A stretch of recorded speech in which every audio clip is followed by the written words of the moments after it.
बाली और सुग्रीव का जन्म कैसे हुआ और ऋषिमुख पर्वत का नाम कैसे पड़ा। आज इस लेख में हम आपको दो पौराणिक घटनाओं के बारे में बताएंगे। बाली और सुग्रीव का जन्म कैसे हुआ, ऋषिमुख पर्वत का नाम कैसे पड़ा। एक, माउंट ऋषिमुख का नाम कैसे पड़ा। ऋषिमुख पर्वत श्रृंखला के नीचे एक पर्वत पर एक विशाल वानर रहता था जिसका नाम ऋक्षराज था। किसी ने उनसे पूछा कि इस पर्वत का नाम ऋषिमुख क्यों पड़ा। तो उन्होंने कहा कि रावण से सताए हुए कई ऋषि मुनि एक जगह एकत्र हुए और मौन हो गए और रावण का विरोध किया। जब रावण विश्वविजय के लिए वहां से निकला तो उसने लाखों ऋषि मुनियों को एक स्थान पर एकत्रित देखकर पूछा कि इतने सारे महान लोग यहाँ क्या कर रहे हैं। तो राक्षसों ने उत्तर दिया, महाराज, ये साधु संत आपसे प्रताड़ित होकर चुपचाप यहाँ एकत्रित होकर आपके विरुद्ध आंदोलन कर रहे हैं। रावण ने कहा कि उसमें इतना साहस है, उन सब को मार दो। रावण के आदेश पर राक्षसों ने उन सभी ऋषियों को मार डाला। उन्हीं के अस्थि अवशेषों से इस पर्वत का निर्माण हुआ, जिसके कारण इसका नाम ऋषिमुख पर्वत पड़ा। 2. बाली और सुग्रीव का जन्म कैसे हुआ।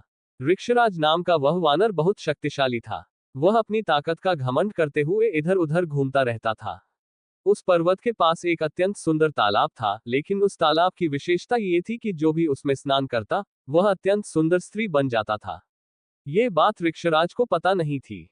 एक दिन वह मौज मस्ती में तालाब में कूद गया और बाहर आते ही उसने देखा कि वह एक अत्यंत सुंदर स्त्री में परिवर्तित हो गया है। बाली सुग्रीव का युद्ध। यह देखकर उसे बहुत शर्म आई, लेकिन वह कर भी क्या सकता था। इसी बीच देवराज इंद्र की नजर उस स्त्री पर पड़ी। देखते ही देखते उसकी चमक चली गई। वह रोशनी महिला के बालों पर पड़ी। उन्हीं से बाली का जन्म हुआ। कुछ देर बाद जब सूर्योदय हुआ तो सूर्य की भी नजर उस सुंदर स्त्री पर पड़ी और सूर्य देव भी उसकी सुंदरता पर मोहित हो गए।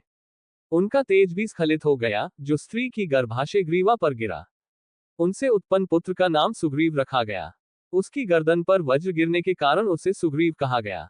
दोनों सगे भाई थे। बड़े भाई बाली इंद्र के पुत्र थे और छोटे भाई सुग्रीव सूर्य के पुत्र थे। बाली के बाल गर्दन पर जोर से गिरने के कारण उसका नाम सुग्रीव पड़ा। उन दोनों का पालन पोषण एक ही ऋक्षराज वानर रूपी स्त्री ने किया और उसी ऋषिमुख पर्वत को अपना निवास स्थान बनाया।